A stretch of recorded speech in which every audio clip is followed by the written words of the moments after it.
And welcome to the October 22nd, 2024 regular meeting of the City of Troy Planning Commission. Copies of the agenda for tonight's meeting are available at the entrance to the room. Agendas and minutes of prior meetings are available on the city website. The meeting will be conducted in accordance with the agenda as presented or amended by the Planning Commission.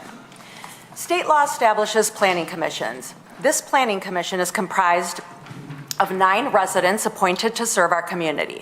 Members are appointed by the mayor and confirmed by city council.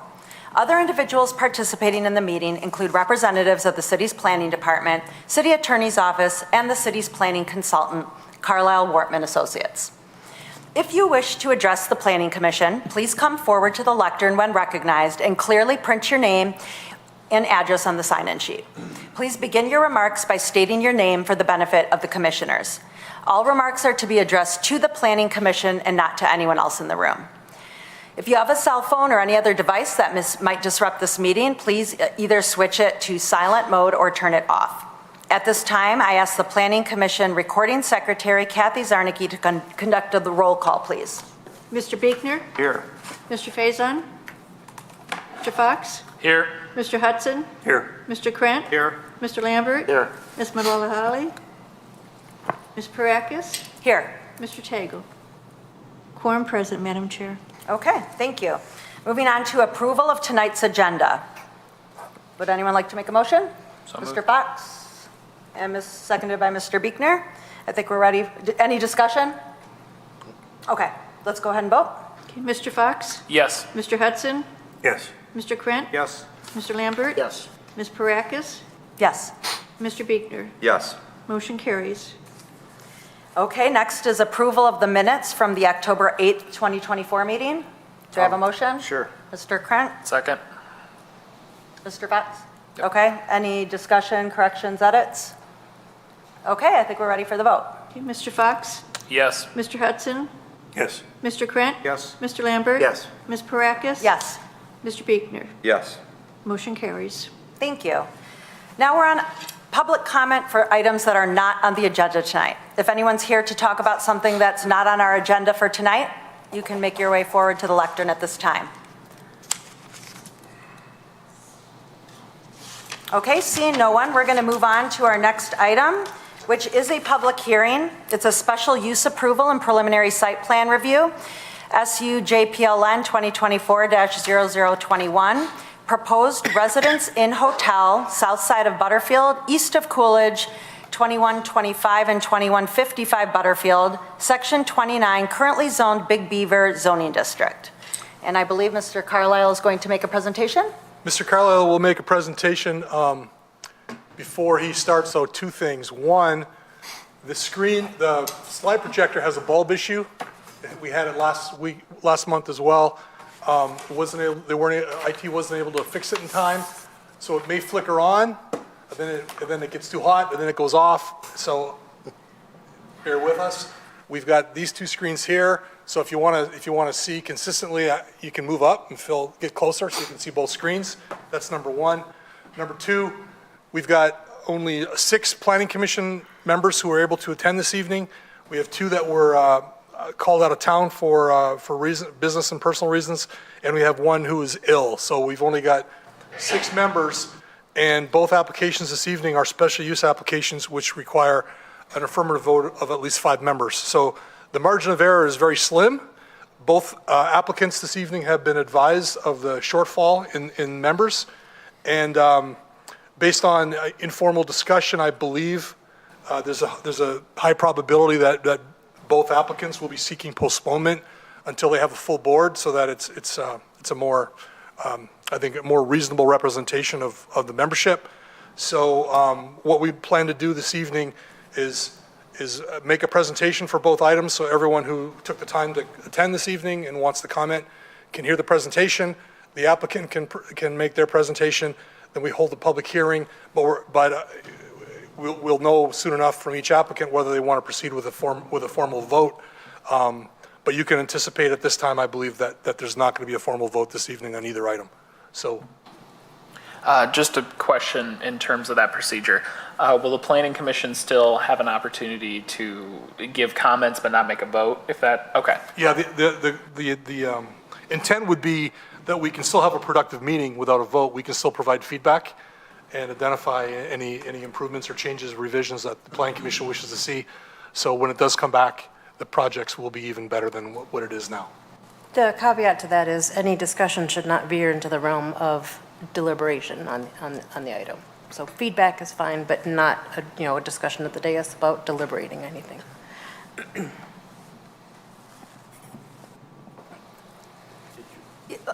So in terms of any action that's going to be taken tonight, are we going to make a motion to postpone, or are we just not going to make any motions and just have this be feedback? Well, it's really up to the board. I mean, you've approved your agenda, right? The applicant can make the request for the postponement, but it's up to you if you want to honor that request. Does that answer your question? You look confused. No, that answers that question, but I'm wondering now, it's going to be a fine line between feedback and deliberation. I'm not sure, but we'll do our best to just provide feedback. The positive is we have a pretty good attendance record with all our plan commissioners. This doesn't happen very often, so we're a little bit new at this.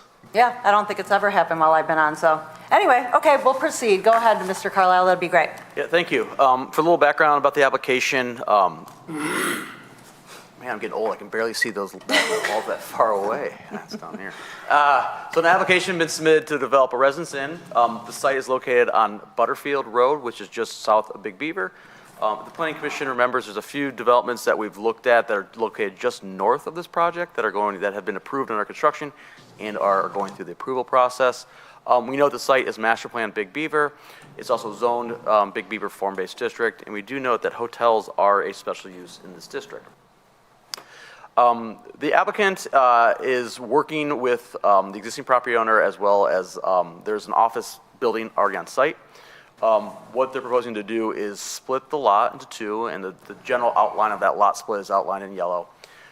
We do know, though, if approved, it will include a shared parking agreement, as well as there will be some various easements that will have to be approved for utilities and access and other reasons.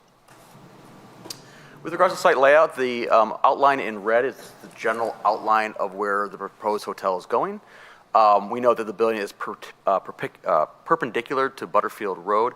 We did talk to the applicant about rearrangement and some variations, but they said based on the sale and other reasons, they are pretty much locked into this position on the site. We do note that the proposed front setback does not conform to the Big Beaver requirements. There is a 10-foot build-to line on Big Beaver District, and the applicant is proposing a 30-foot build-to line. Within that 10 to 30-foot area, the applicant is proposing an outdoor patio with seating, fire pits, etc. The Planning Commission has the right or the authority to approve a variance or a deviation from that build-to line if they meet the requirements for public open space within that location. So we are asking the Planning Commission to consider if that 30-foot front setback with outdoor seating meets the deviation requirement for this particular district.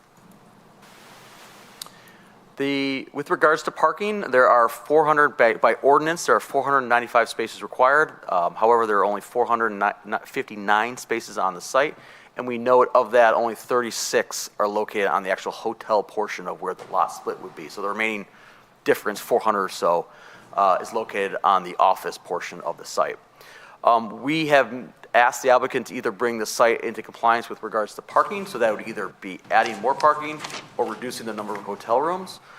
They haven't done that, or we've asked them to seek a parking deviation with additional information. Again, to my knowledge, they haven't provided us with any information with regards to a parking deviation. In addition, like I said, I noted there has been no parking study shared for our review. We do note that the landscaping plan does comply with the ordinance requirement. However, it's not been stamped by a registered landscape architect, so that's a requirement of the ordinance.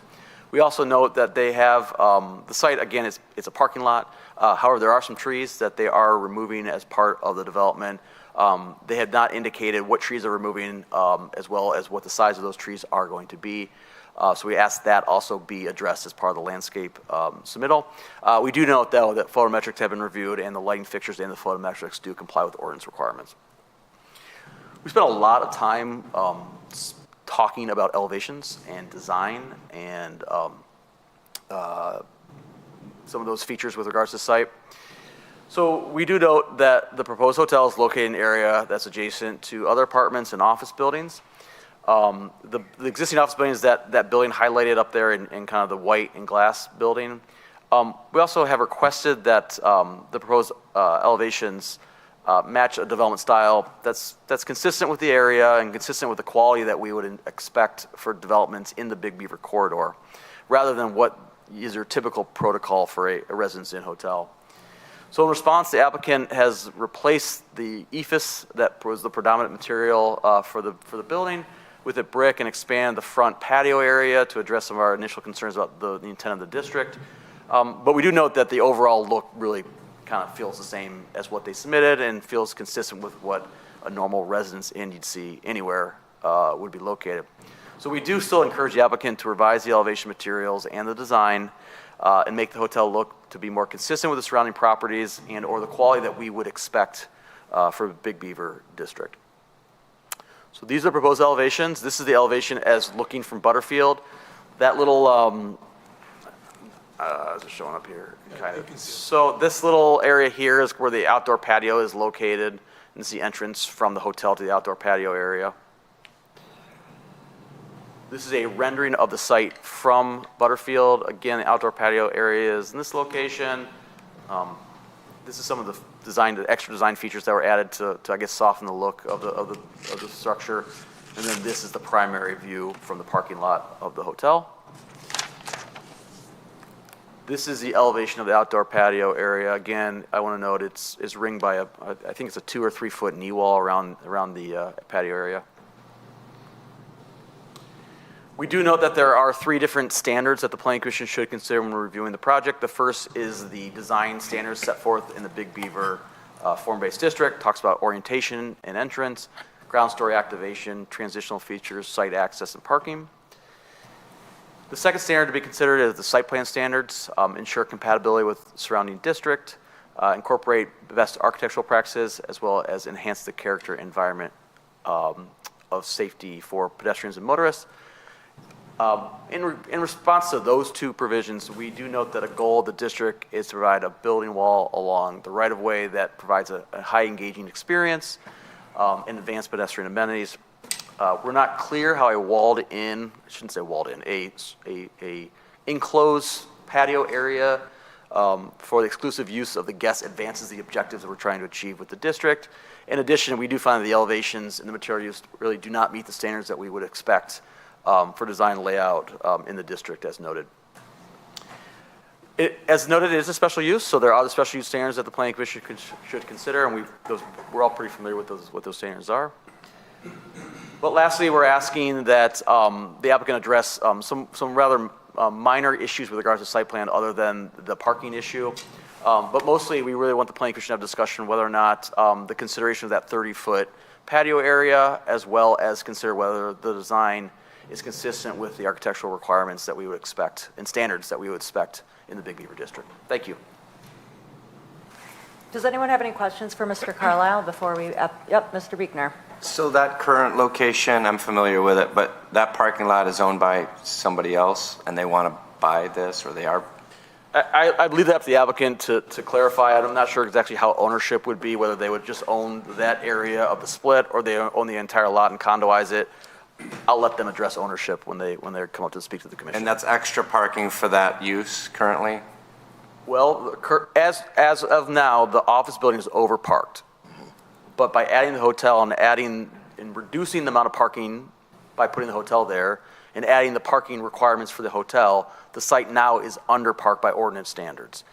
Planning Commission has the ability to grant a deviation from parking standards if the applicant can provide evidence to the satisfaction of the Planning Commission that parking is satisfied. But again, we have not seen any of that data for us to evaluate.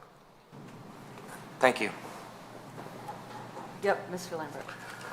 Mr. Carlisle, usually you're not quite so strong in your opinions in your report, although it may have been your staff that was strong in their opinion. But talking about that outdoor patio area, is the problem so much with that, or is it the fact they haven't really done anything to enhance the pedestrian amenities in front of the patio? Or is it a combination? I think it's a combination of both. I mean, you know, this is not on Big Beaver, recognize that. Yeah. But there are still standards and requirements and intent for the district. We don't think from a design and pedestrian experience that we should treat Butterfield any different than we would if it was on Big Beaver. There is a strong intention that we're all recognize we're trying to achieve in the district with regards to not only quality of design and pedestrian amenities, but just building presence at the street. The applicant, instead of moving the building up to the street or putting a restaurant at the street in addition to a hotel or some other use, they have gone down the road of putting the patio in. The ordinance is pretty clear that that space between the public right-of-way and the building should be, if it's going to be set back 30 feet, it should be for public use.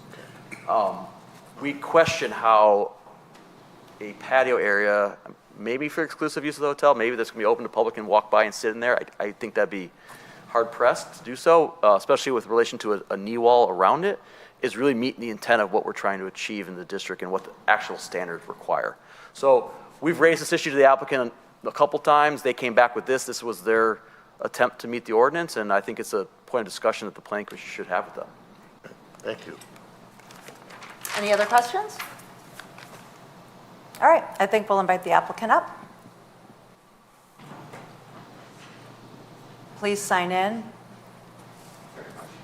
for our secretary.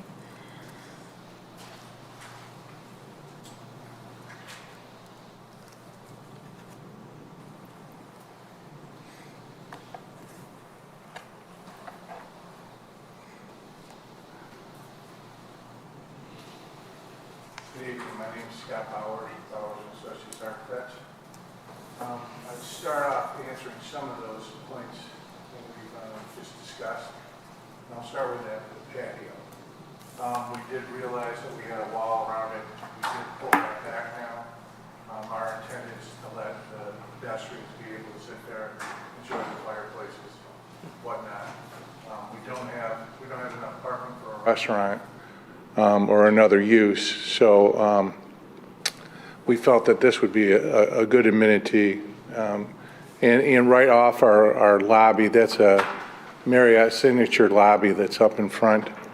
And it's a lower scale, so it's a little easier to go to and sit as a pedestrian. And it could be an amenity for the apartments next door. And hopefully it'll turn out to be, a very cool, wonderful space to visit. I'd like to talk a little bit about parking.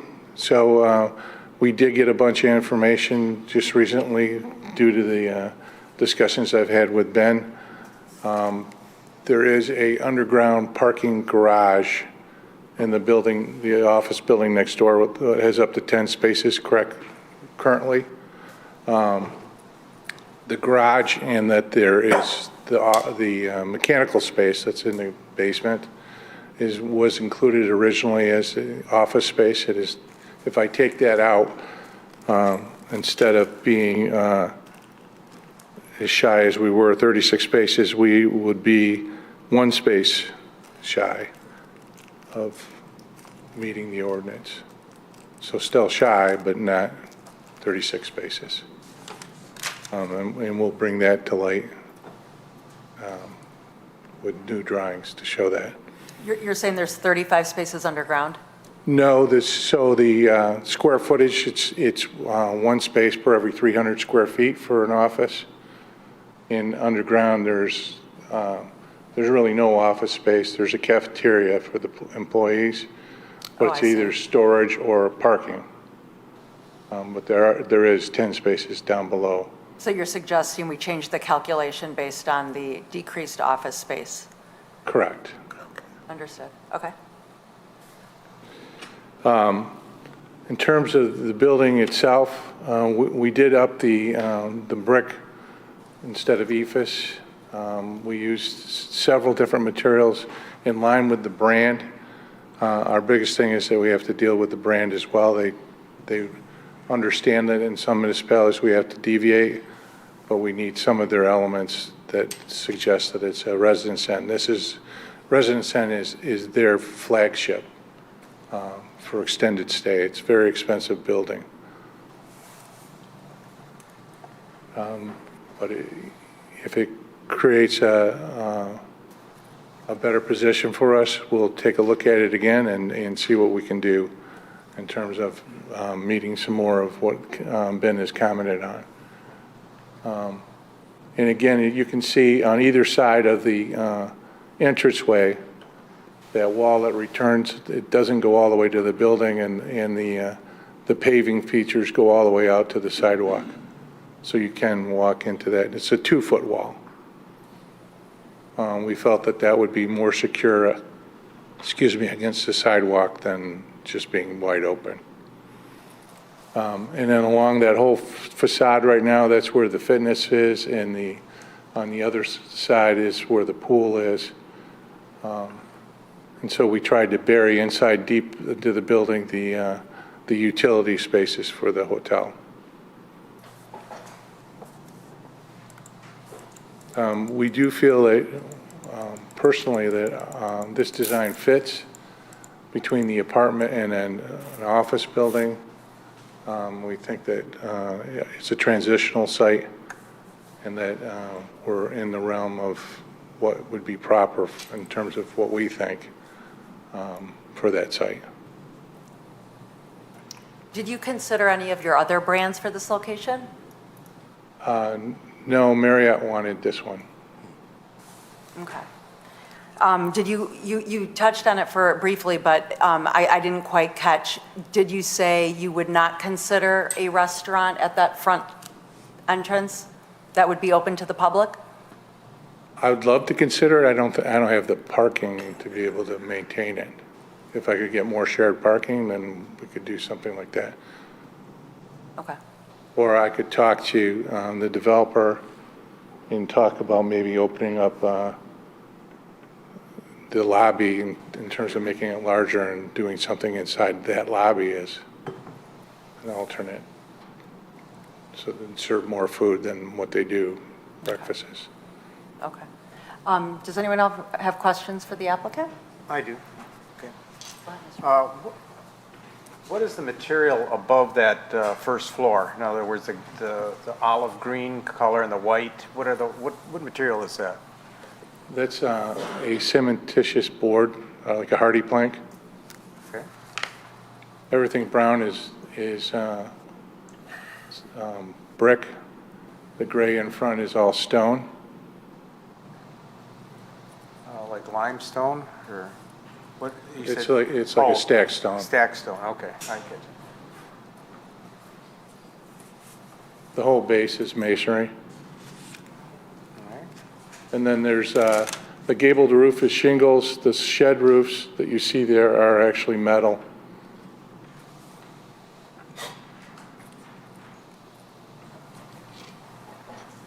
Go ahead, Mr. Lambert.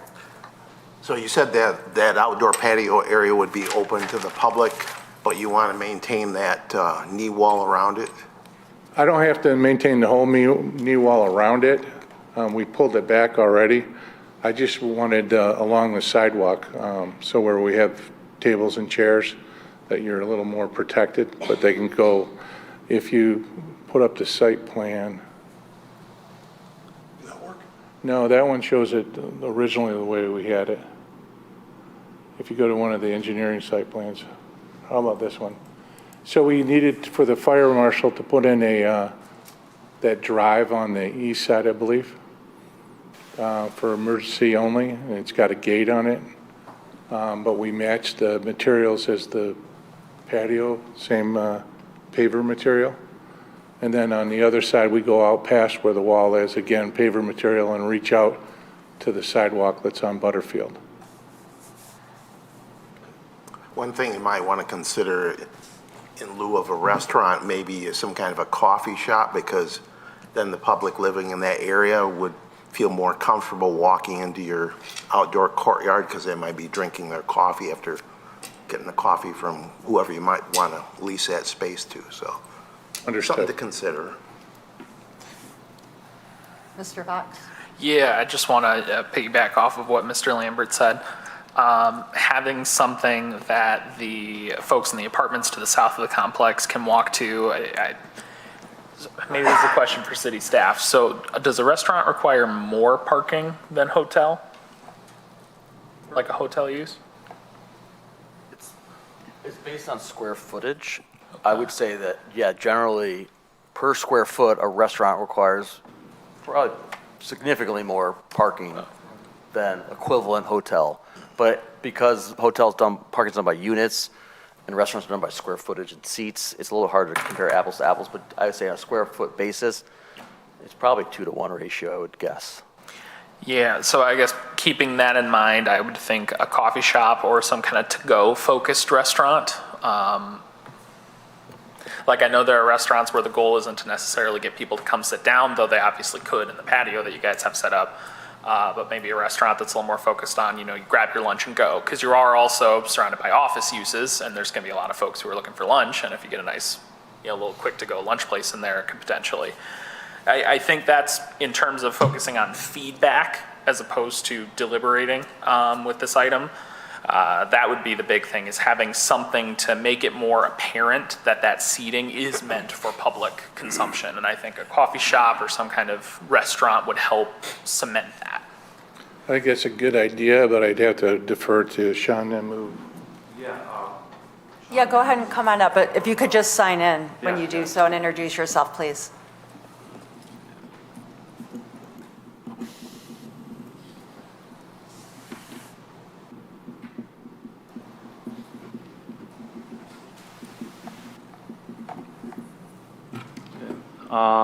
Sean Namu, Namu Hotel Group.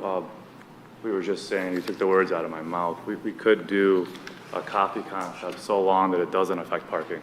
Because the real issue that we're running into, we'd love to do a restaurant, we'd love to do a lot of things, but we just don't have the proper parking for it. So we did something like that in our Hyatt place, like served by Starbucks, and we can carve out a coffee shop so long that they're just walking in. Wants you to move forward just so we stand. We carved out basically a coffee shop we could do in there, something along that with grab and goes would work so long that the brand is okay with it. Because a lot of what we're talking about is dictated by Marriott, and this is their baby. So this brand they're very protective of. I think to that point, I know that parking has been a conversation we've had a couple of times to the point where I think we were talking about potentially reevaluating parking requirements. I think what might help when you guys come back, because I presume you're requesting a postponement tonight, would be to have some kind of parking study to back up the amount of parking that you guys have compared to the uses that you're using. So like if you work in a coffee shop and you have a parking study that says like, hey, the parking works for such a thing, even though it might not 100% match with our ordinances, we do as a body have the ability to grant some level of relief in that regard. So that would be a recommendation for the next time you guys come back, is to have like hard data you can kind of show us and say, see, our parking's fine. Okay. Mr. Buechner? My question's before, that's a big parking lot right now. Can you speak to the fact that there's enough parking for them? You guys will have a shared, can you just speak to that a little bit more about parking? Yeah, so I'm not the tenant in the office building, but our conversations are that he doesn't need even, 60, 70% of that parking. So in reality, I understand there's requirements. There's not going to be a parking issue there, but we're trying to meet the city standards to parking. But as you know, I don't know the last time I walked or drove an office building and the parking lot was full. I mean, it's just the reality of what's going on, and I think probably cities will start changing their ratios. But in terms of the coffee shop, we have our criteria of parking that we need currently, and we're a little short of it, a space, I believe. So adding that coffee shop is going to make it a little more difficult if you're looking for more parking attached to that coffee shop. What I'm just being transparent, is suggesting we'll do something like that, but more for the pedestrians that are walking and people really living in the area. I think it's a value add for all those apartment users. I mean, other solutions I can see as well. You could find out how underutilized the office space parking lot is, and then see how many, I mean, you said they don't use 70% of their parking, and we're Again, talking I don't want about. to speak for him, but that's. No, I get it, but you can, if you can come up with hundreds of parking spots that aren't being used, you could then consider a restaurant, for example. I do have a question about the fire lane. Why can that not be parking spots on that side of the building? I think that's a code question. It's not wide enough? It's got to be open, it's got to be open and clear for the fire truck to get access. Well, I know, but if it was wide enough, they could fit cars and have a drive, correct? If it's wide enough, but I don't know if they've got the room to do it. We did try that. We don't have enough room to get the cars in there and still protect. If you see the drives going into the existing office building, those that need to remain. So I'd have to push it over another approximately 20 feet plus 5 feet for the sidewalk. And it puts us right at the, right inside that entranceway. So we Okay. negated that. Yeah, Mr. Savinet? While the applicant and the architect are both standing there, I'd like to ask a question. So this is a Residence Inn extended stay hotel. In the event that the hotel market changes, and, not saying this is going to happen, but the building sits vacant, in terms of repurposability of the building, does it lend itself to repurposing as a condo or an apartment in the event that it fails as a hotel, given the fact that it's Short answer, extended stay? yes. I mean, this is essentially an apartment. And again, I can send you more on the brand, but this is one of the highest end, basically extended stays, we call it in the hotel world, but really it's an apartment building for rent day to day. That's really what it is. So it's more multifamily than hotel, realistically. So it could accommodate a fully functional kitchen, bedroom, bathroom, just like an apartment? It would cost money for any transition, but yeah, we could definitely get it done. Yes. So the short answer is yes. Yep, Mr. Beekner. We're all from here. I've lived here for a long time. We've all seen a lot of hotels go in here. Can you just speak to the demand that's going on in our city? Yeah, so I sent over a feasibility study today. It's a rather cumbersome document, but I broke down kind of what you guys are going to look for, where to find it in that document. There is a big demand still in hotel. There is growth, and that report will show you that. That's done by Cushman Wakefield, not us, so it's a third party. So Troy has a lot of brands, but to answer her question earlier, why this brand, why not another brand? Because this is what Troy needs. You guys don't have a Residence Inn really anywhere. You have extended stays, but not to this caliber. So this is a company that works with many of the Fortune 500s already in Troy. That's why we targeted Troy for this brand. So they're already staying here, but they can't stay in Troy because it's not here, if that makes any sense. So we'd be absorbing, I guess, a different clientele altogether. So there's a big demand for this specific prototype. I can't speak to the other hotels. Limited service, for instance, like a Holiday Inn Express, probably you don't need more of those, but this works. Thank you. When I went on your website, or sorry, not your website, the Marriott website, for longer stay brands, there was the Residence Inn, Town Place Suites, Element Hotels, Home and Villas, Apartments by Marriott Bonvoy, and Marriott Executive Apartments.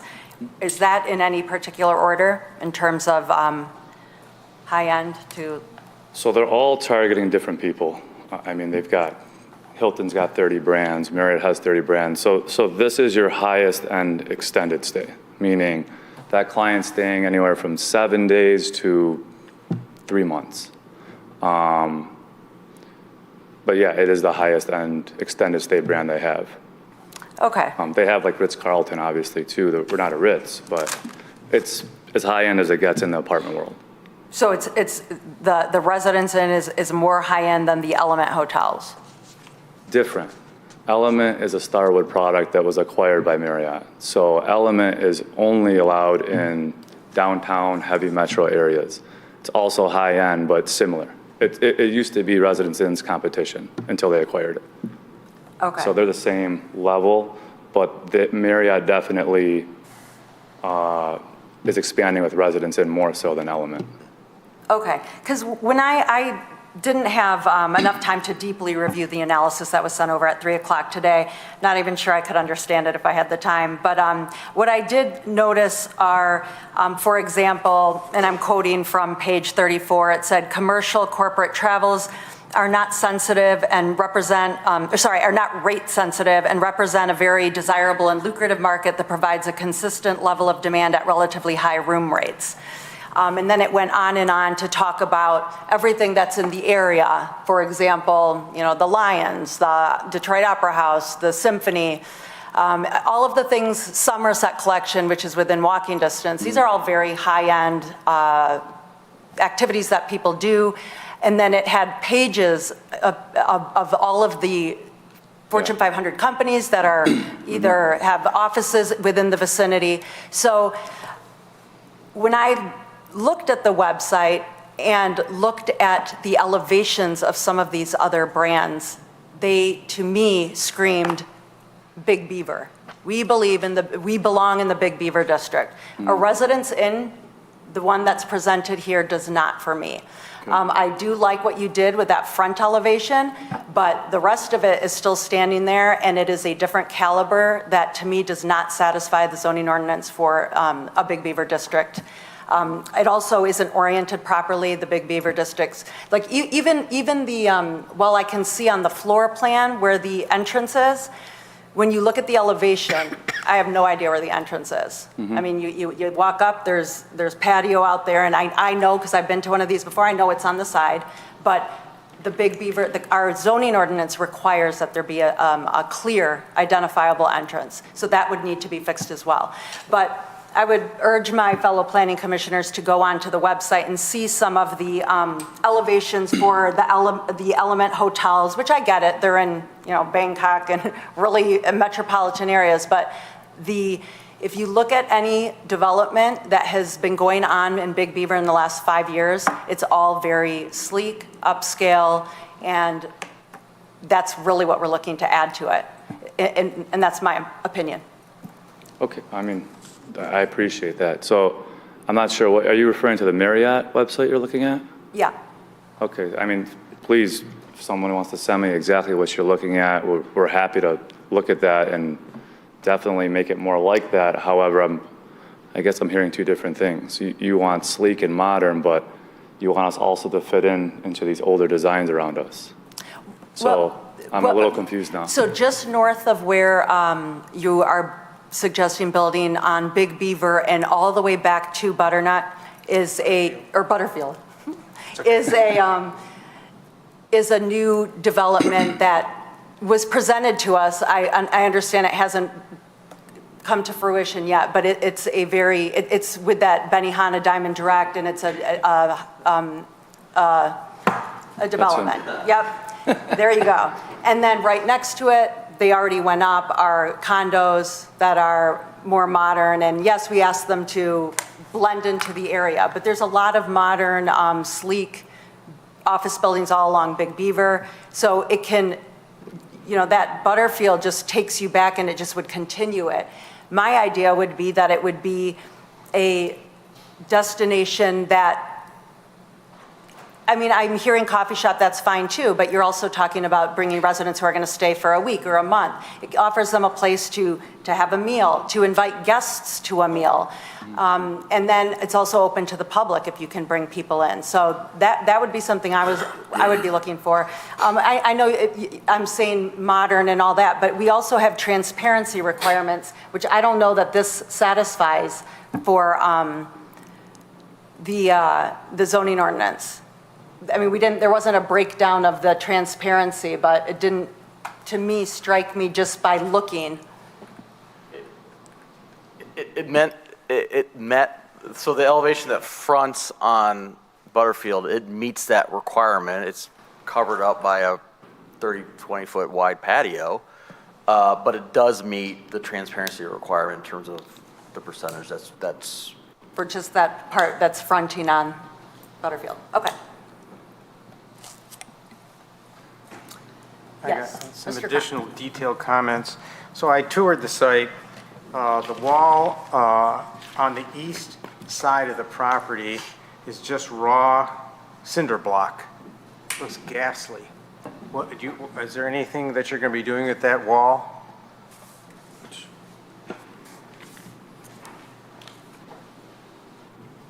Yeah, that wall's terrible. We're planting, I believe, choke cherries and different plants all along that wall. You've only got 5 feet to do that. Is that going to? They're packed in there. Okay. And the wall on the south side is a little better quality masonry, but Same it's, thing, we're going to hide it with vegetation. I was going to say it's filthy.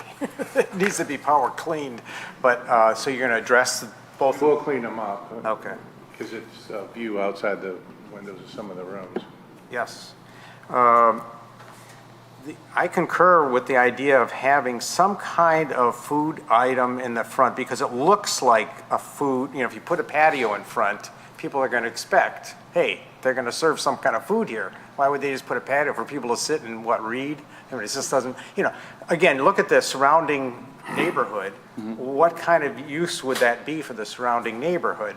You've got offices on, to the west. You've got residential some kind of residences to the east and to the north. And matter of fact, the residence to the east of you is a very colonial looking, as you know, place. They've got a lot of nice amenities, fountains and pools and other things, and a lot of great garden areas. And then across the street, it's much more contemporary looking, but I believe they used limestone and other materials that make it look more elegant. Your design here, I realize you've got some constraints, I should say, with Marriott, but it just doesn't fit in. It looks lesser. And what I want to see this area is to at least be the quality level of the existing, if not more, better. Just something better, something elegant. It should be, if this is your high-end stuff, it should look stunning.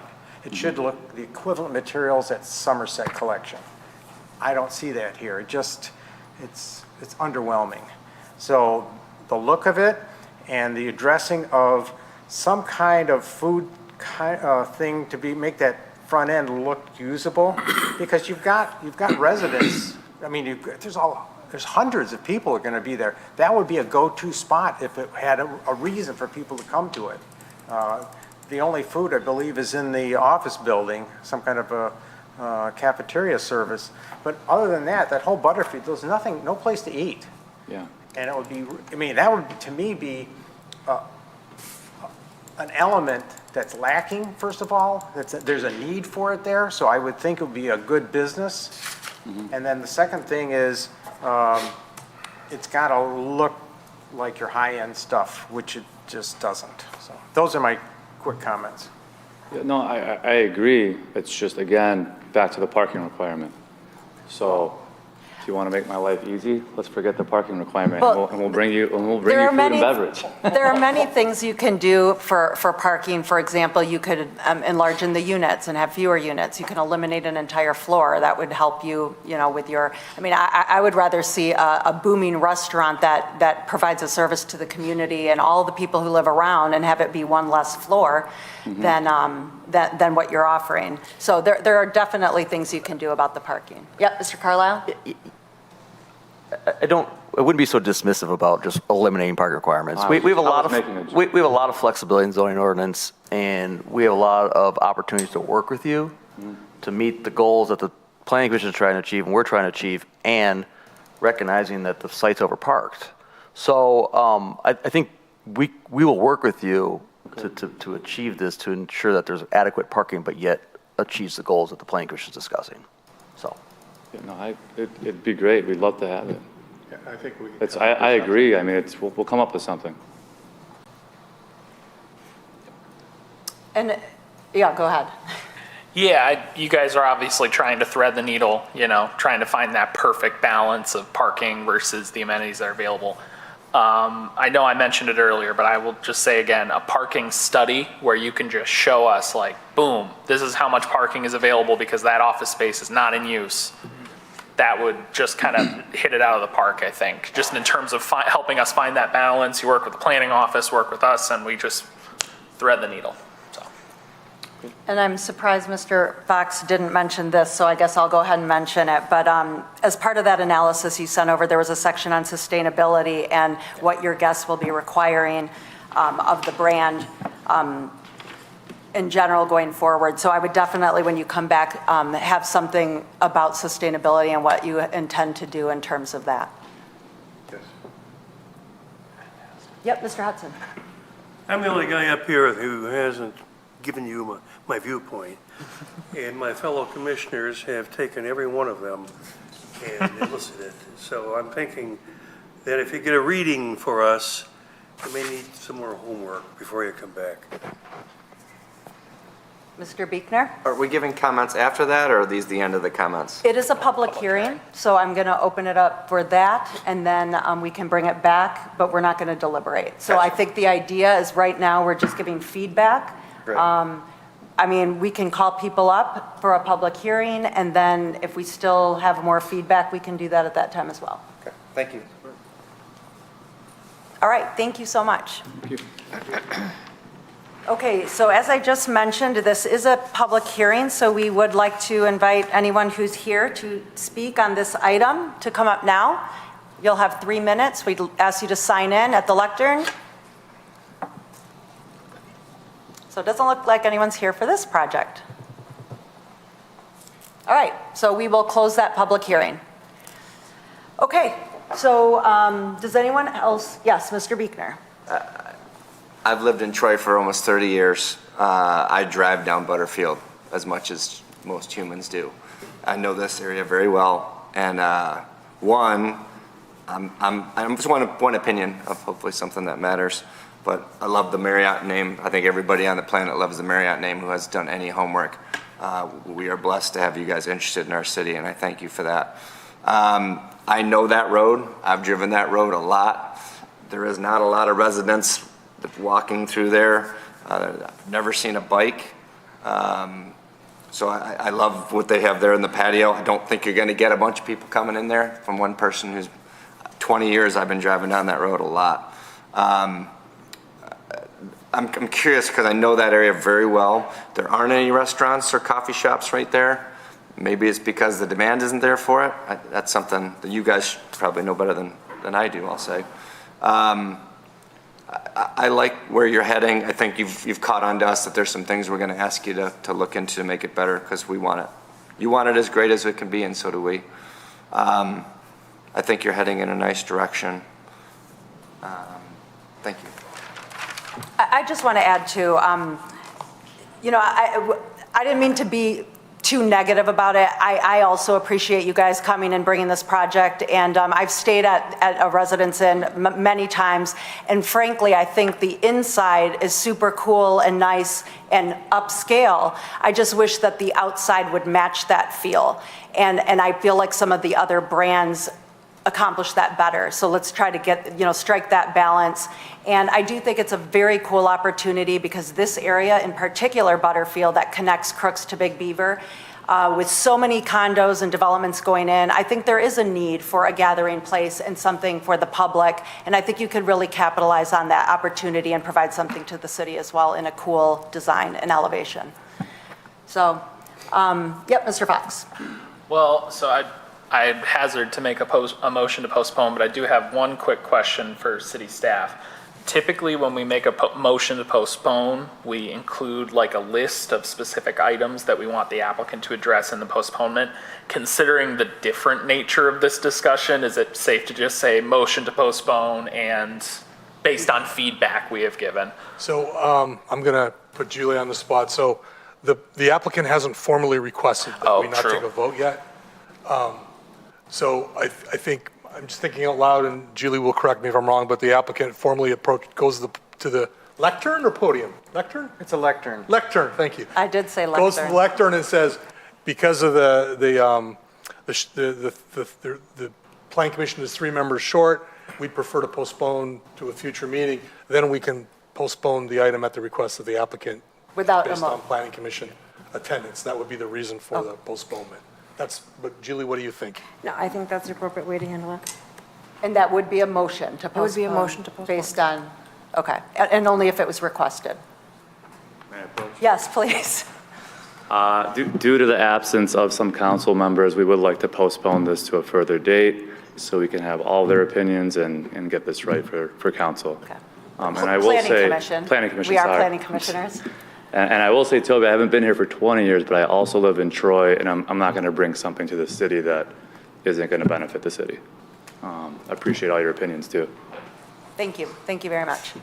Okay, so we just heard from the applicant that he would like for us to postpone taking action on this item tonight due to the absence of 3 of our members. I would like to formally make a motion to postpone this item based on Planning Commission absences in lieu of the applicant responding to Planning Commission feedback. Do I have a second? Mr. Lambert? And any discussion? Okay, I think we're ready for a roll call. Mr. Hudson, Yes. Mr. Krant. Yes. Mr. Lambert. Yes. Ms. Kourakis. Yes, Mr. Biegner. Yes. Mr. Fox. Yes. Motion carries. thank you. All right, we're going to move on to our next public hearing for the evening, which is a special use approval and preliminary site plan review, SU JPLN 2024-0007. It's a proposed L car wash, northwest corner of Long Lake and DeQuinder, 2955 and 2995 East Long Lake, Section 12, currently zoned Neighborhood Node J zoning district. And I believe Mr. Carlisle will present Yeah, this. Thank you. Just for a little background, the site is located at the northwest corner of Long Lake and DeQuinder. Right now, it's JJ's Bistro, a pretty well-known local restaurant. The site is zoned neighborhood node. The proposed auto wash with a second-story office space, which I'll get into more detail about that, does require a special use approval for the car wash. The office is a permitted use by right. The layout of the building that's proposed is the building is located at the southern portion of the site. It's that outline box in red, and you see the stacking spaces are located to the side or rear of the building.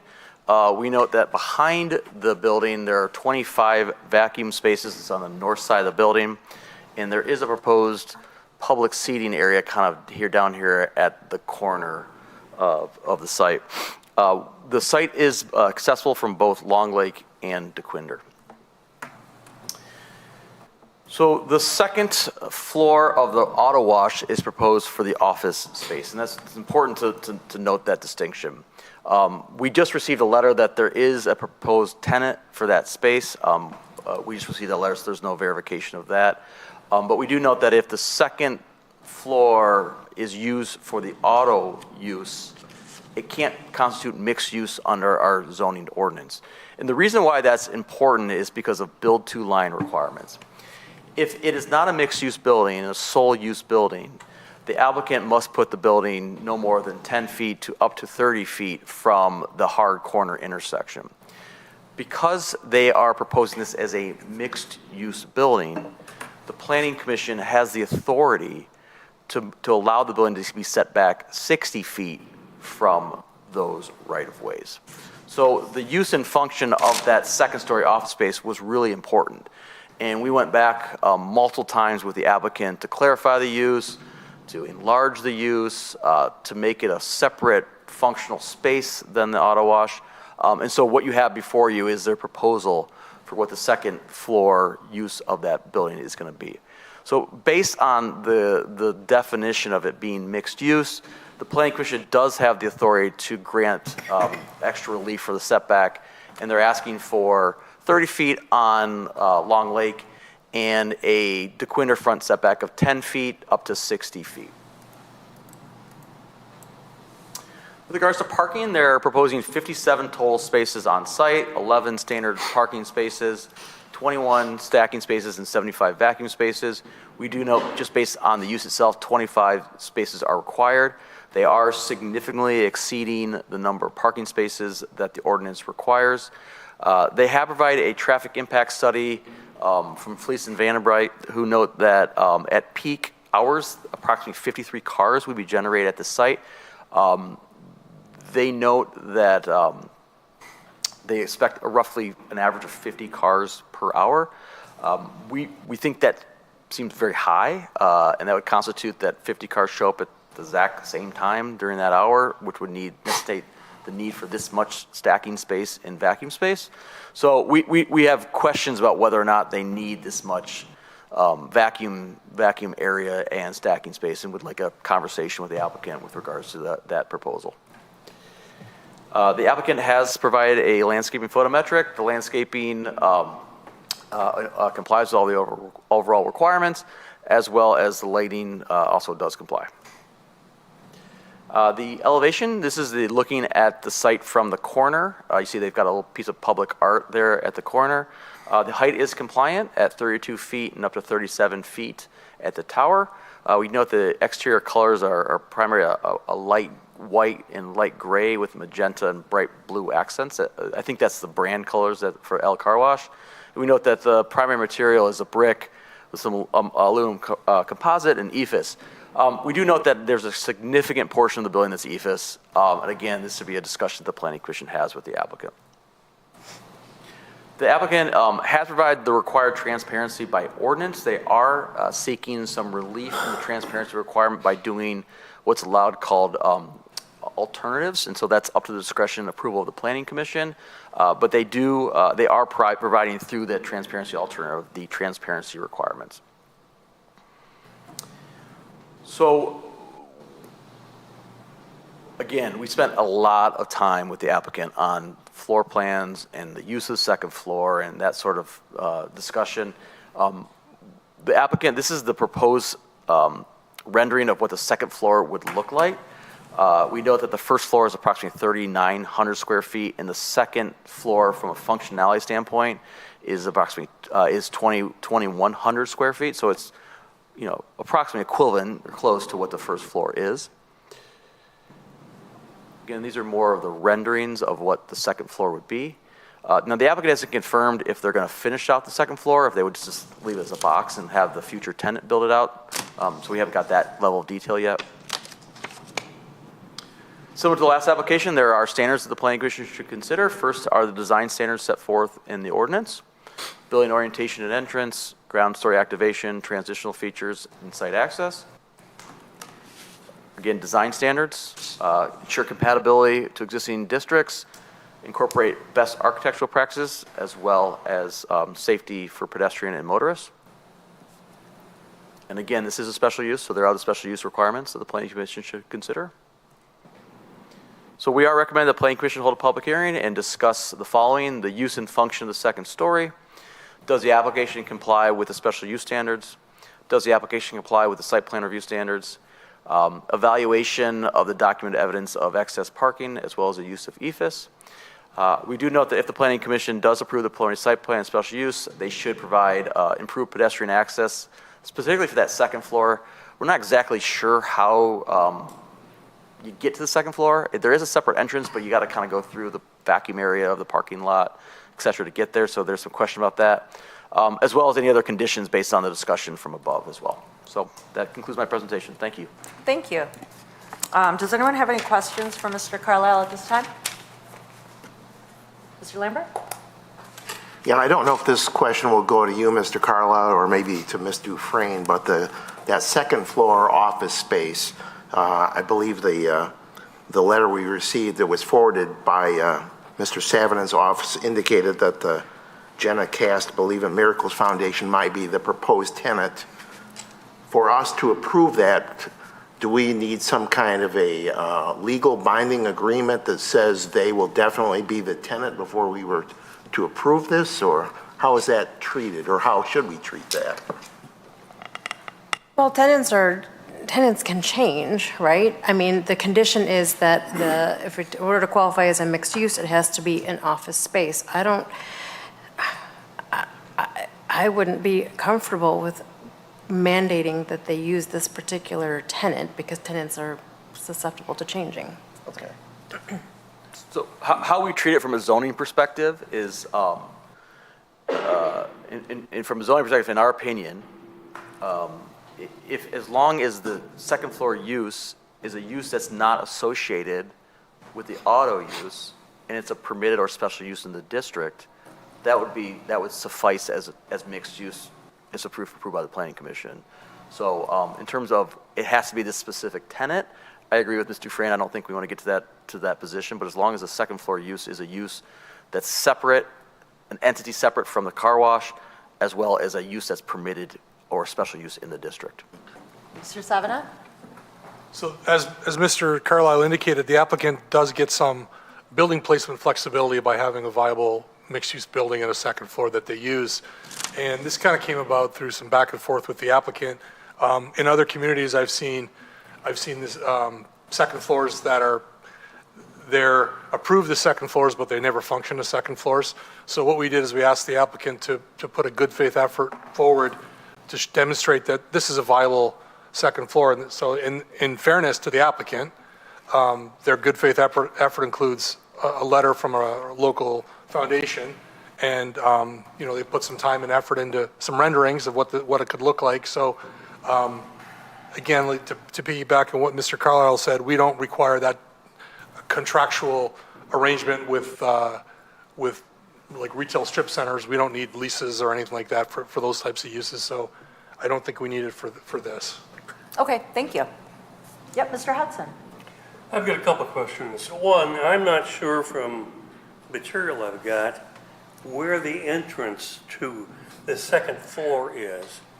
I don't see any, looks like parking to me, that would permit someone to go to this second floor. And thirdly, you had a clever lawyer when they figured out a way to get through the zoning by putting mixed use in the second building. And I am going to suggest that when this comes for a vote, that the resolution, if we approve it, contains a provision that if the second floor ceases to be used as an office, that the whole project is in violation of the zoning ordinance and is going to take care of business by not having any business until they take care of that second floor. So I'd still like to know where the entrance is and where the parking is to get to it. I can clarify that a little bit here. So this is very hard to see, but basically this is the building. The second floor is the second floor of this building. They have 7 dedicated parking spaces for the second floor. They're located in the back here. The entrance to the second floor is in this general location. So to get to the second floor, the office user would have to park here and then walk through the vacuum area to get to this location. What we've asked for is easier access for the second floor user, as well as access out onto DeQuinder or the corner so that they can get there from pedestrians as well, instead of having to circumvent through the vacuums and go around the building. So that's the point of discussion. Well, it seems to me that we're asking some good citizen who is going to do nonprofit work, if that's what it is, traverse the working area of the car wash, with car wash people in line, vacuuming their cars. There's got to be an easier way. I sure would not my mother, if she were living, to have to try and get to that second floor if the parking is on the north side. So I think that's what we've got to attend it to. Okay. Anyone else have any questions? All right, let's invite the applicant up.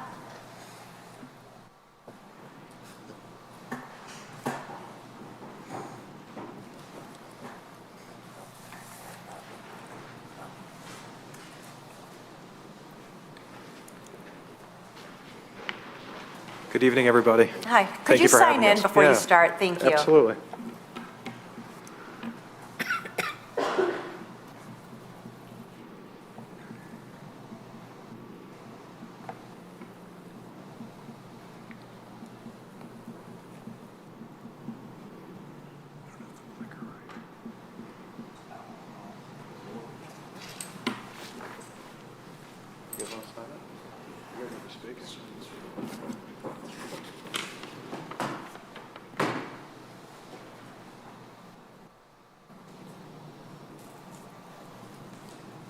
just give a chance for everybody to sign in, Yeah, or that'd do be you want great. me? Okay, I mean, you sounds can good. go ahead and get started if you'd like. Oh, sure, terrific. Thank you so much for having us this evening. My name's Gabe Schuckman. I'm with L Car Wash. I'm also here today with Eric Harrison, who's with L Car Wash, Mitch Harvey, who's with Stonefield Engineering and Design, and Eric Meyer, who's with Krieger Klatt, the architects. We also have a few other people here. Maybe we should have them sign in as well. If they're going to speak, yes. Yeah, okay. We have Ingrid Todd, who's with the Rainbow Connection. There's another one of the proposed office tenants, so she's going to speak a little bit about her commitment to the space and what we're going to be doing with it as well. Stephen Barrett, who works with myself. You're not going to be speaking today, unless you really want to. And Julie Kroll, who's with Fleece, the traffic consultant as well. So we're very excited to be here today and, present some information and also answer some of the questions that were brought up about the office space and what we're proposing for it as well. I first want to thank Brent and Mr. Carlisle for all the work. We've been working with them for 9 months now, I think, on this project. And they represent the city's best interest. They always challenge us, and I mean that in a positive way, to think bigger and better and how to do things in the best manner. So I'm grateful to them. We put together a little bit of a PowerPoint presentation today about the project, and some of the questions that were brought up. I'd love to answer those questions as well. You already saw this first rendering right here. The one thing we really tried to focus on is street art. We have another project that we're doing in the city of Southfield. We joined the mayor's community art initiative over there. One thing which you'll hear a lot about from us today is community and supporting the community, and street art's a big component of that, at least in the city of Southfield. So we were excited to include that in this project here in the city of Troy. L Car Wash, a little bit background about L Car Wash and who we are. We have 50 locations open in the state of Florida. Warburg Pincus, who's a private equity firm, purchased the company back in 2022. We had the opportunity to buy the company with Warburg Pincus, and outside of Florida, they decided to expand in the state of Michigan. We currently have a location open in the city of Brighton. We have another location opening up in Madison Heights at 14 Mile and Stevenson in the next 30 days. We're currently under construction in Warren at 12 Mile and Mound on the pad of the Mire. We're under construction in Novi at Grand River and Wixom. We're also under construction in Sterling Heights at the corner of Big Beaver and DeQuinder in front of the Target and Lowe's. Our goal is to have 10 locations open up by the end of next year. So we're truly committed to the state of Michigan. We're the official car wash sponsor of the Detroit Lions, so which is an exciting thing these days. But as exciting as the Detroit Lions is, I'm more excited about some of our other sponsorships. I'm more excited about some of our other community work. We're the official sponsors of the Clawson Mavericks. If you guys are football tackle football fans, we're the official sponsors of the Flag Football League over in Birmingham and Bloomfield Township. And I think that's the stuff that really makes a difference. We joined in the city of Southfield. We joined the community arts program. And those are the things that we do. We're about community. We invest in our communities and all that. When we started working with the team here, it was, are you just building a second-story office space to hit ordinance? That was a conversation. And it's always a transparent conversation with Brent, and that's what I love about working with him and my time working with Troy. And I said, no, if I'm gonna build a second-story space, outside of being involved in L Car Wash, I'm a local developer. And I'm gonna be, presenting to these gentlemen many more times in my career. If we're gonna build a second-story space, we are gonna build out that space. And we're going to make it the most beautiful space, and we're going to make it a space that somebody's going to want to utilize and really make it impactful to the community. So not only do we able to, partner up with the Jenna Cass Foundation, we're also able to partner up with the Rainbow Connection. So I'd like to quickly interrupt this and ask Ingrid to come up with the Rainbow Connection to talk a little bit about what she's planning to do with the space and who she is, and how we're going to be utilizing the space in a way to really be transformative to the community. Thanks, Ingrid.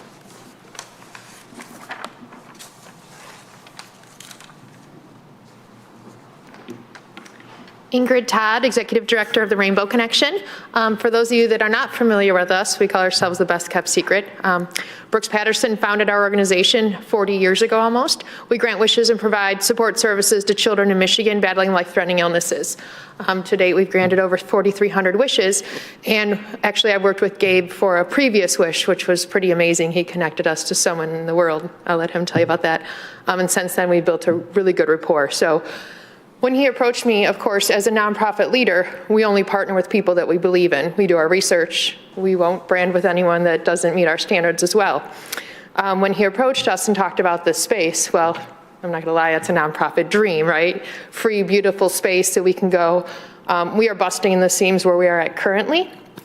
And so we were delighted to hear this information.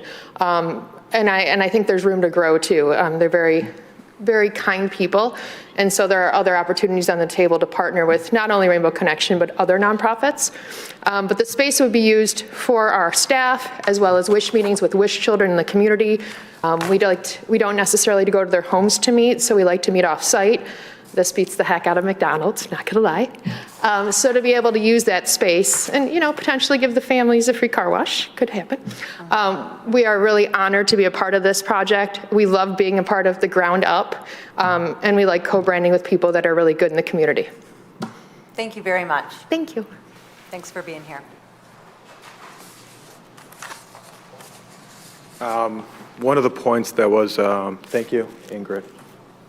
One of the points that was brought up was the VAC spaces and the parking spaces. So I was talking to Mitch Harvey during the meeting. So I think one thing which is a logical thing to do is move those VAC spaces. So move the normal parking spaces directly in front of the building to make it effective parking spaces. So the next iteration of the plan that you see will include that. But community's in our DNA. That's what we've done in Florida. We've partnered up with the local hospital system down in Florida. And our goal is to give kids incredible opportunities. I got involved with Rainbow Connection back in 2016. You know, I have a close friend who's a celebrity, and it was the child's wish to meet the celebrity. And we flew the child out, Liam Fairbanks specifically, to the restaurant opening in Minnesota that we had. He met the celebrity. The celebrity also had a best friend named Jimmy Butler. And so he got to meet Jimmy Butler and this other gentleman. And we maintained that relationship till he passed away a few years ago. So we're hopeful that we can do more for the community, do more with the Rainbow Connection. It's one of the most incredible organizations I've ever worked with, and Ingrid's absolutely unreal. So we're really, really grateful to have this opportunity. We're grateful to, you know, give out free car washes and all that, but I'm hopeful we can do a heck of a lot more than just that. So thank you, Ingrid. So community is in our DNA. Here's a space. We will commit to building out that space. I can't commit to always keeping it leased out or anything of that nature. I mean, I can't wait till Rainbow Connection outgrows a space and we need a 10,000-foot building for them. We'll wait for that to, you know, for that to happen. But this space will be built out in this manner as well.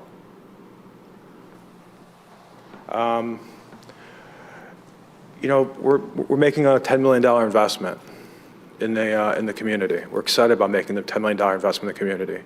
Troy's an amazing place. It's an amazing community, and we're excited to be here. Happy to answer any questions you may have. Today we brought in an army of people from traffic consultants and architects and engineers, and we're happy to answer any questions you may have and take it from here. Thank you. Yep, Mr. Fox. You mentioned you were building on DeQuinder and Sterling Heights. Where was that? We're building on Big Beaver, the Target and Lowe's, in between the gas station and the Starbucks. 16-mile, yeah. I always forget if it's Big Beaver, 60-mile metro per hour. So that, correct me if I'm wrong, that is 2 miles away from this site? It's about 2 miles where the crow flies. And correct. you guys think there's enough market that it supports having 2 gas stations 2 miles apart, or 2 car washes 2 miles apart? We do believe that exists. And we completed a study by BBG to, you know, document all that stuff and everything else. Yep, Mr. Lambert. First, when I saw the proposal, I was wondering what happened to the bistro. I thought maybe it had closed or something like that, and I drove by to look at the site yesterday, and it still seems to be operating. So is it just the owner of the bistro decided that wants to get out of the the food business and approach you about selling a property? Yeah, the property was being actively marketed for sale, but there may not have been a for sale sign on it, but it was being actively marketed for sale, I believe with Signature and Associates, Okay. is who was marketing the space for sale. And I guess my question is, first, I'm glad you're partnering with nonprofit organizations. Some of the I'm sure, I don't know if there's any residents here tonight that want to talk on this, but we have 2 emails from residents who are concerned about the traffic impact, especially that it's a busy corner, and maybe your traffic consultant can kind of address concerns that we have and that the residents have about putting a car wash on that corner. Absolutely. I'm sure Julie can speak to that. Okay. Go ahead. Now, yeah, Yeah. might as well. I'll just sign in here real quick. Yep, for sure, please. Julie Kroll, Fleece and Vandenbrink. We did the traffic study for this project.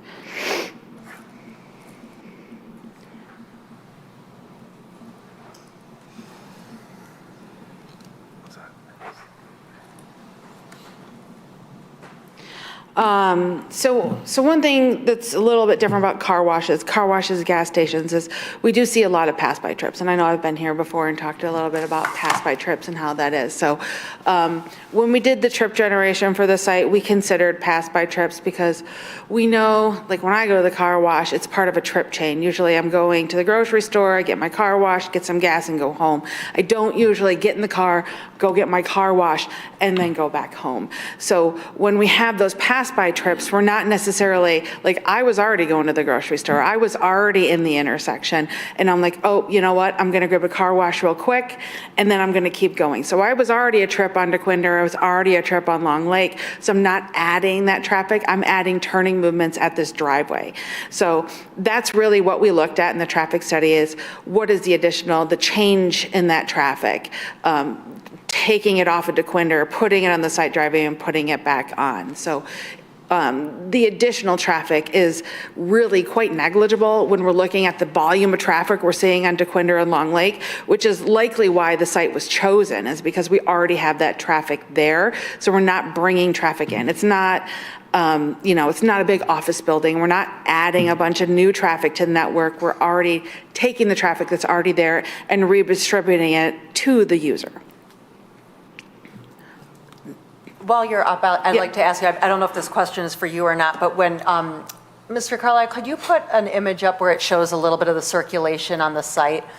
It looked to me that there was only a right turn out, leaving the property onto DeQuinder, is that correct? That's a great question. Yes, it's right turn out onto DeQuinder. So if you want to go north on DeQuinder, you'd have to leave, go on to, oh yeah, sorry, you got to come up, sorry.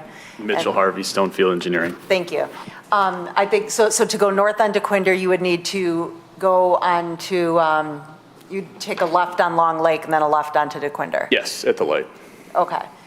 So you can enter, and then the other. To clarify, yeah, that was sure. a request of RCOC to make that a right in, right out.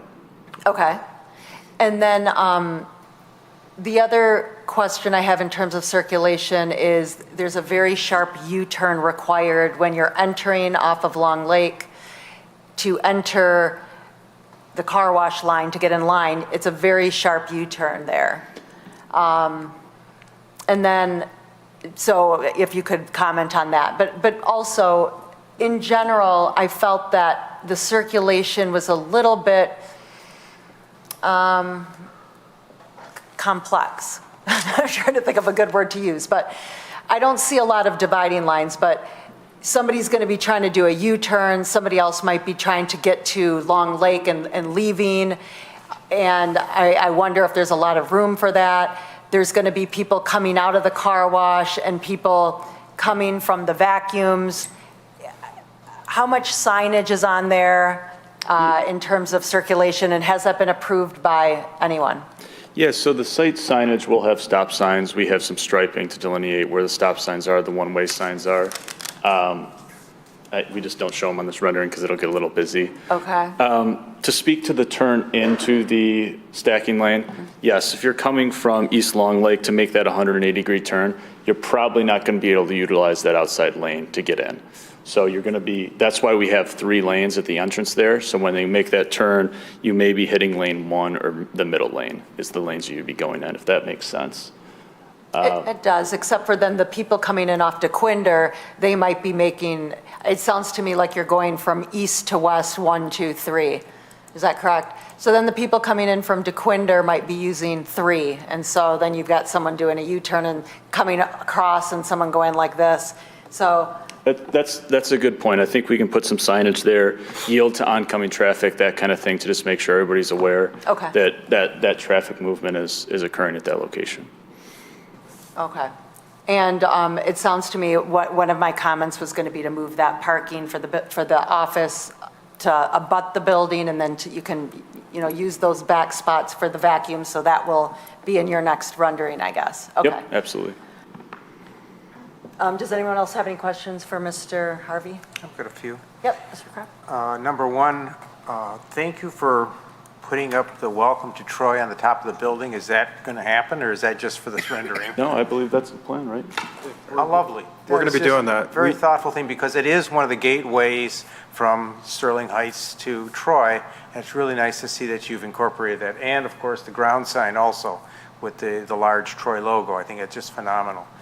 Really appreciate that. Thank you.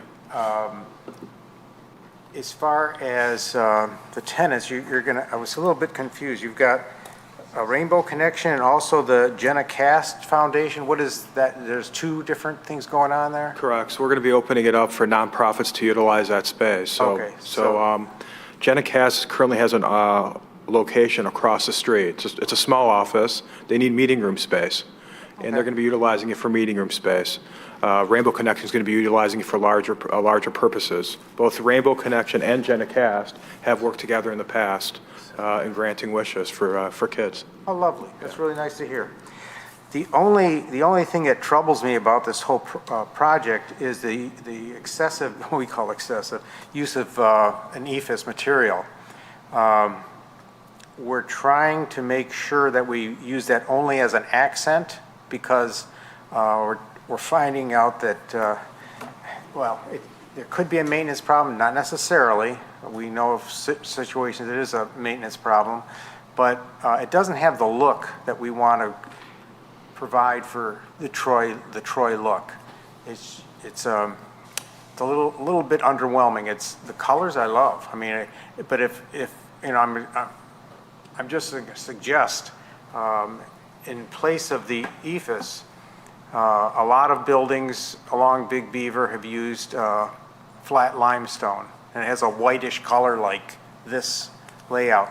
So I'm looking for a whitish color to be a background, or basically an empty canvas for your, I think, lovely colors. The teal and magenta are just very classic. I mean, I like. It pops out. It's cool. Yes, it does. It's very nice. I mean, everything about the building and the art and everything, I have no complaints except the I would call excessive use of Drive-It or EFS. So I'd love to see some other material there that's more substantial. We can modify it. So Eric's the architect on it. We can come back on the next iteration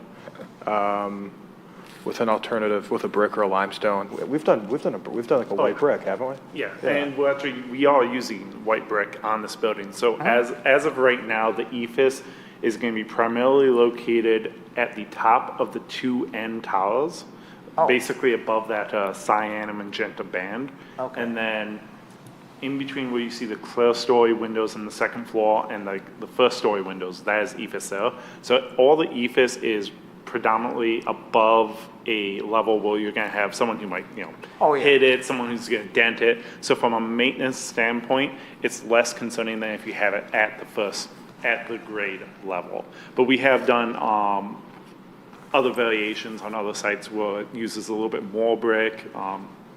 Okay. You have some So flexibility. would you do the brick between the glass on the 1st floor and the 2nd floor? Is that where you would convert it from EFS to glass? Say yes. That'd be the location. I'm trying to push it towards it. I'm doing my best. Yeah. This is a monumental, beautiful building. I love the 2 towers. I mean, the actual architecture is very stunning. I just would love to see the material that reflects that quality of design. I think converting that that area to all masonry product or limestone product won't be an issue. And most of the buildings you see those in white is this white, actual white brick that we'll be using. It'll look different. We'll get it there next go around. Yeah. And the last comment is the entrance for the second floor.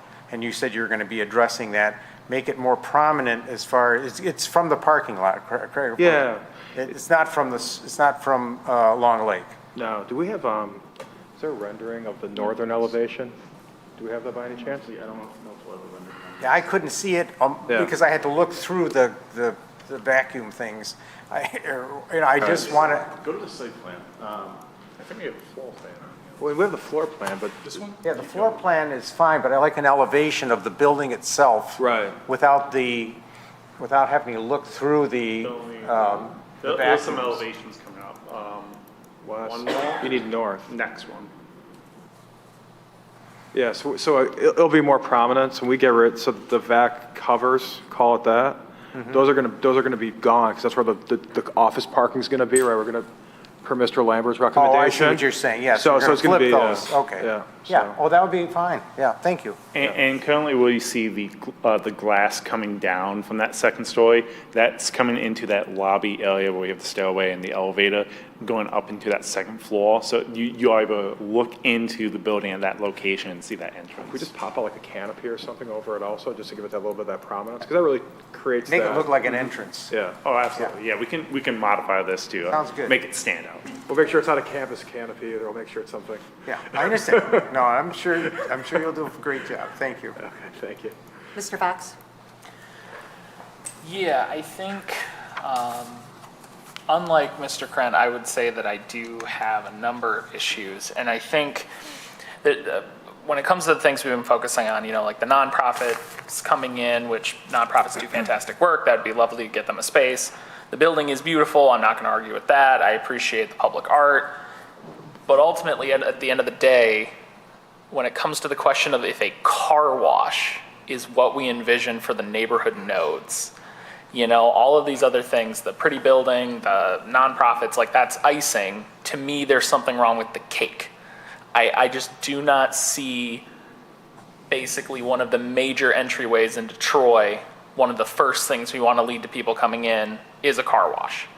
I don't think that works towards our walkability requirement or goals. That doesn't work toward our goals for the neighborhood nodes. It certainly doesn't meet, trying to create more density at the neighborhood nodes. I mean, I guess to me, this really, in terms of the use itself, does not check really any of the boxes that I look for. And I know that's not necessarily something you guys can fix, because obviously you guys work for a car wash. You're not going to come in with a new design, but I think unfortunately, as far as I'm concerned, the use is incompatible with the location. So that's where I'm at. I don't want to bridge too far into actual deliberation, because I know we're just doing feedback at this point, but I just wanted to put that out. And I appreciate it, Mr. Fox. And I think what, people's second largest investment after their homes is their cars. And people want to, they want to have clean cars. They want to have a quality product and a quality service. And just like people go to that Kroger grocery store there on the northeast corner of Long Lake and DeQuinder, and they go do their grocery shopping, they want to go wash their car and wash their second largest investment and to make sure it's taken care of. And, we believe it's a neighborhood use. You asked me the question at the beginning, why do we think we could have one 2 miles away from each other? And it's for that reason. But, I totally respect your opinion and respect how you're looking at it. I just want to share with you my view of it. So thank you. I just wanted to piggyback off of that, because I have to admit that I was really impressed with the presentation today. I came in here not really sure what to think with the partnership with the office. I was very impressed. I love the community partnership. It was very convincing. I don't doubt it at all, and I think that's really awesome. We haven't even touched on the environmental considerations, but they were in our packet, and it seems to me that you guys are extremely environmental friendly, especially when it comes to car washes. So I was impressed with that. I love the public art. I love pretty much a lot of this project. But like Mr. Fox, I do feel that it's just it's not even whether I like it or not for this node. I don't know that it meets our zoning ordinance for it. I feel like it could be picked up and moved anywhere else and it would be great. But for me, it's a special use here. Like Mr. Lambert, I think, mentioned it, I drove over there yesterday and was expecting to see a for lease sign in an empty building that was going to get demolished, and I happened to be there at lunch rush hour and found a packed restaurant, and I was kind of like, wow, this is a gathering place that belongs at the node, and we're going to demolish this and put in a car wash. There are certain standards about having a primary entrance and a relationship to the street. With a car wash, it's questionable how you can even have a primary entrance because you're not really entering the building. At a minimum, that office would have to have an entrance on the primary road to even meet the standards. So I do have concerns about whether or not I think this location is appropriate for this project. Anyone else? Okay, go ahead and have a seat. We're going to open it up. We didn't do the public hearing yet, did we? Okay. We'll go ahead and open it up for a public hearing. See if there are residents or anyone here who would like to speak.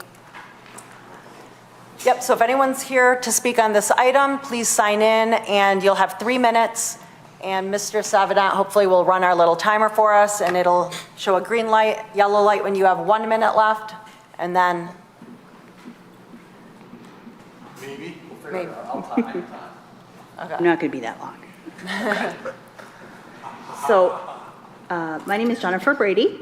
I actually live in the subdivision right behind where this is going, and think it would be a really great addition to that area. There's a lot of doctor's offices now, not a lot of anything that I think would be beneficial, and that empty parking lot. So I think that this would be a great addition to that corner, and that's all I wanted to say.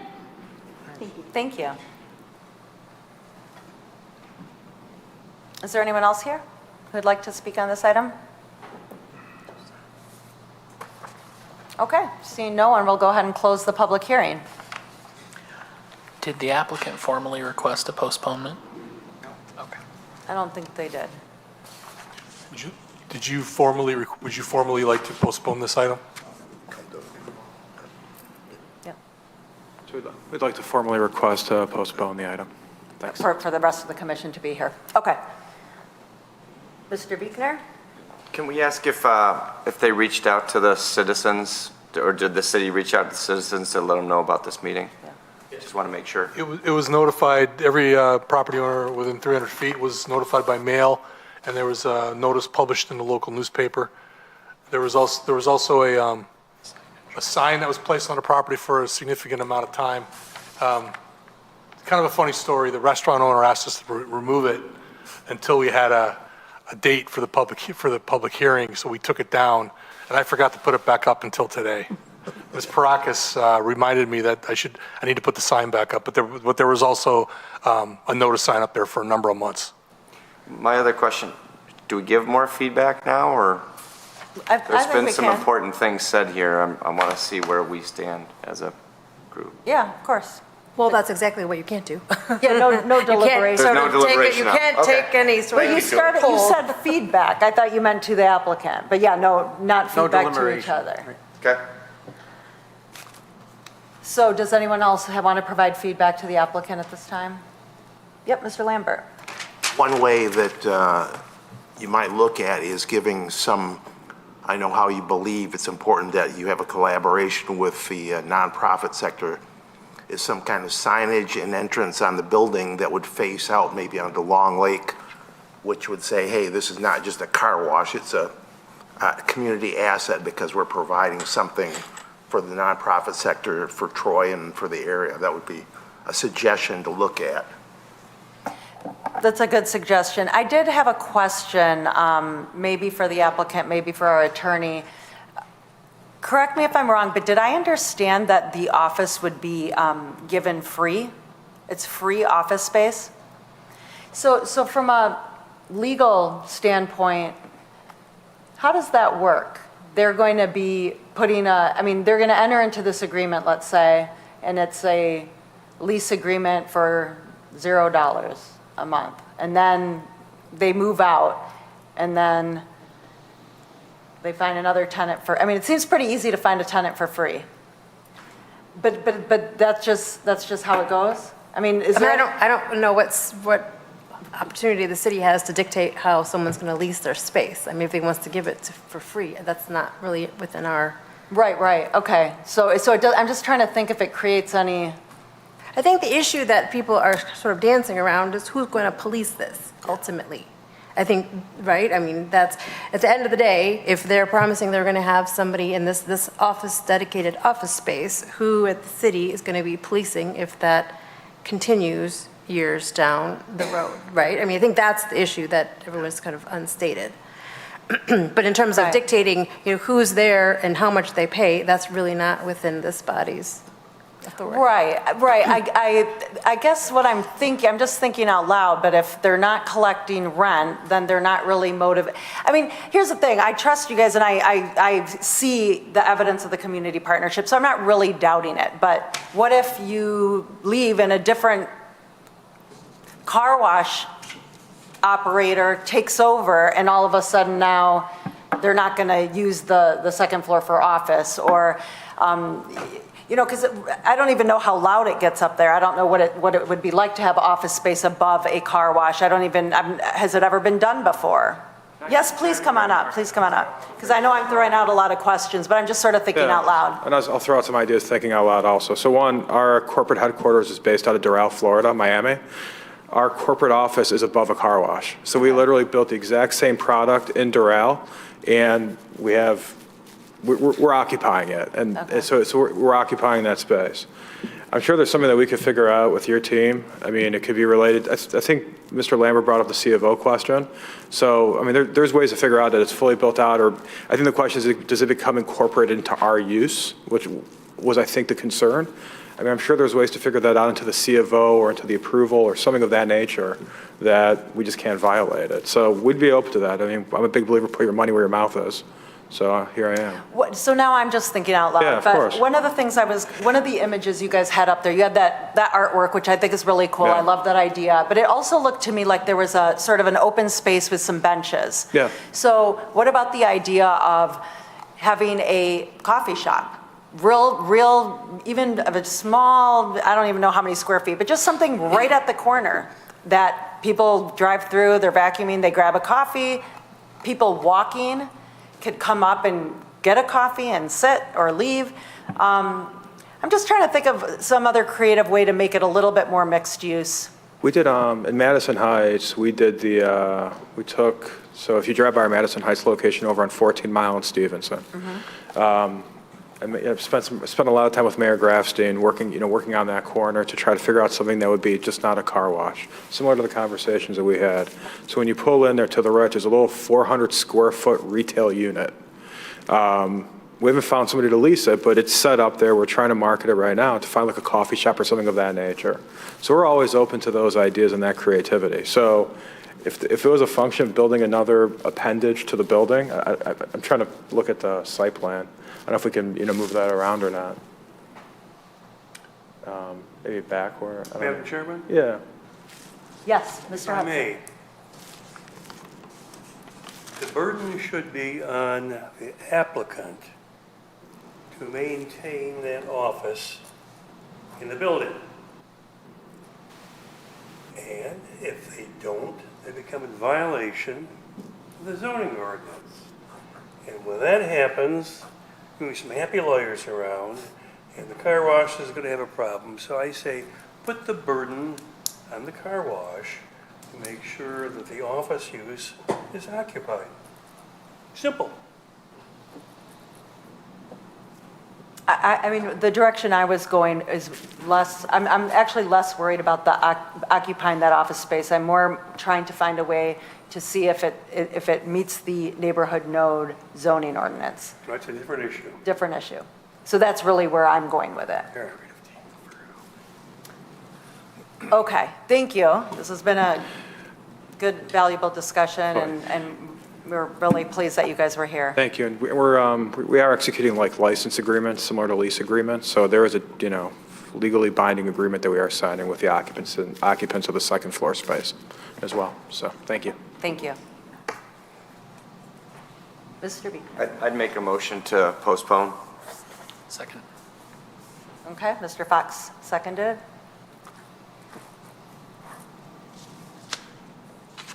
I think we're ready for the roll call. Okay, Mr. Krant? Yes. Mr. Lambert? Yes. Ms. Parakis? Yes. Mr. Beekner? Yes. Mr. Fox? Yes. Mr. Hudson? Yes. Motion carries. Okay. Thank you very much. All right, we're going to move on to public comment for items that are on tonight's agenda. If anyone's here to speak about the items that are on the agenda and didn't get a chance to talk yet. Don't All forget, right. don't forget your boards, your board. Sorry, Mayor. I was nervous I didn't write my address. Oh, yeah, that would be great. Please add that. Thank you. Okay, I think we're on to item 8, Planning Commission comment. We'll start with Mr. Beekner. I'm good. Mr. Hudson? Nothing, thank you. Mr. Lambert? Quick question for Mr. Savinant. I received an inquiry from a concerned citizen, and you may have received the same inquiry. Questions about when we or us, along with City Council, approve certain projects, what are and it kind of relates to what we were talking about with the project we just discussed, what are the enforcement procedures that your staff takes to make sure they're complying with things like how many trees they cut down or don't cut down? Wow, how much time do we have? Been a while. Okay, Hour. so, 1 minute. so this Let's give them 3. That's preliminary what we give site them. plan approval, so we'll focus on the trees. Preliminary site plan approval, if something is approved through preliminary site plan approval, they're required to submit a tree inventory and a landscape plan that shows what they propose to preserve and how many inches they are and their health, et cetera, et cetera. After they're granted preliminary site plan approval, they go to final engineering. So they submit engineering drawings. Engineering is going to ensure that the project does not negatively impact the trees. They have to show us how they're going to protect the trees. Once they get final engineering, they can construct, they can start submitting building plans, they get those approved. Now they can start constructing the building, they can start moving materials and earth and doing site improvements.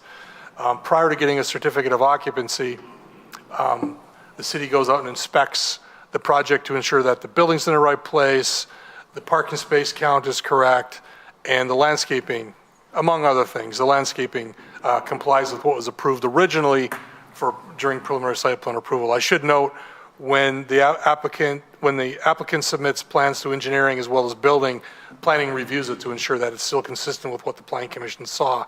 So when we go out to inspect for the site compliance inspection prior to C of O, if they're missing trees, that's at that point we say, well, you were supposed to preserve 2 trees.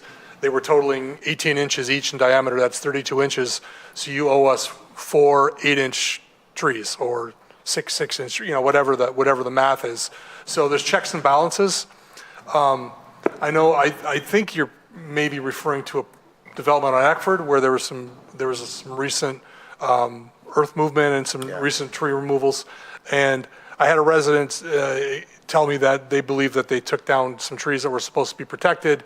Have you gone out there yet? And I said, I haven't gone out there yet because they're not done yet. If there's any trees that were supposed to be preserved, we will catch the trees and they'll be required to plant those trees. And in some case, I'm certainly not being a proponent of cutting trees down, but in some instances, what's preserved is like a really tall deciduous tree where you've got the trunk, maybe it's a 16-inch trunk, but the tree canopy is really up high. So the only screening is that 16-inch trunk. If they take that down, they've got to replace with way more trees, and sometimes those trees can be coniferous, which are evergreens, which provide way more screening and way more shade and et cetera. So the concerned residents will see that what is ultimately approved there complies with what was presented to the Planning Commission. Sorry, that took 3 minutes. Sorry about that. That was a good summary. Thank you. Mr. Craig? Okay, again, Oakland County has another planners gathering. It's a webinar using, I believe it's going to be a Zoom meeting. It's tomorrow at 10 a.m. And the website is, just go to Oakland County Planners Gathering and you'll find it. The subject is short-term rentals.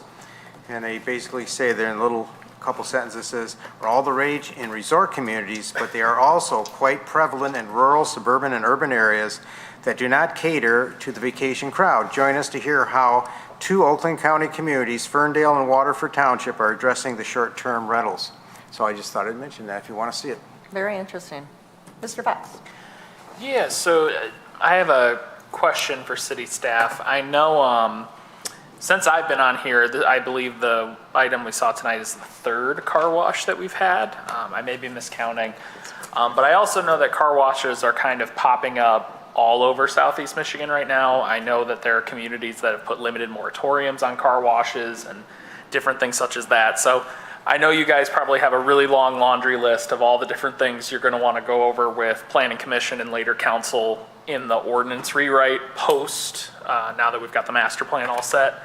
I would just maybe ask that some kind of analysis or study into car washes specifically as an auto-centric use, like something to that extent might help inform our decisions in terms of what types of districts we want to continue to allow that to be a special use versus a by right use, et cetera. So just more of a comment. Ms. Dufresne? Nothing, thank you. Mr. Savinant? Mr. Carlisle? All right, nothing from me. Thanks, everyone. Thank you.